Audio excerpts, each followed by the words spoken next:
سلام سلام كمي كنيخم كبرات حضاتلتي مرق عالم قباتن كرستن نايز غابير سلامتا مسام كخون እንዳተመነሁ ሎም ድማ ደቅና ሆምወርክ ተባሂቦም ሞኻ ክንስ እንተዳ ዘይክኢልና ድሮ ኤንድ ትሬስ ትብል ኣፕሊኬሽን ካብ ጉግል ስቶር ወይ ፕሌይ ስቶር ዳውንሎድ ጌርና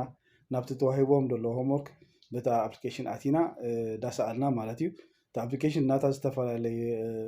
ስእልታት ኣለዋ ወይ ከዓ እናትና ጌርና ኣብ ታሕቲ ሽዑ ከምዚ ቪድዮ ትሪእዎ ዘለኹም ኣብ ጣውላ ወይ ኣብ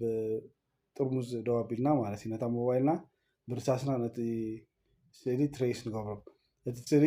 ከነህስሶ ከነድምቆ ንኽእል ኢና ኣብታ ሞባይል ምንቲ ክረኣየና እቲ ዳሰኣልናዮ ማለት እዩ ስለዚ ከምኡ ጌርና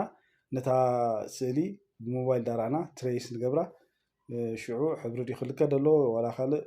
ክንለይኮ ንኽእል ኢና ማለት እዩ ብጣዕሚ ቀላል እያ እታ ምስጢር እዚኣ እያ ማለት እዩ ክንስእል ስለ ዘይንኽእል ከምዚ ጌርና ክንስእል ንኽእል ኢና ደቅና ድማ ተዋሂቦም ሆምወርክ ዋላ ካልእ ሓግዞም ይቐኒየለይ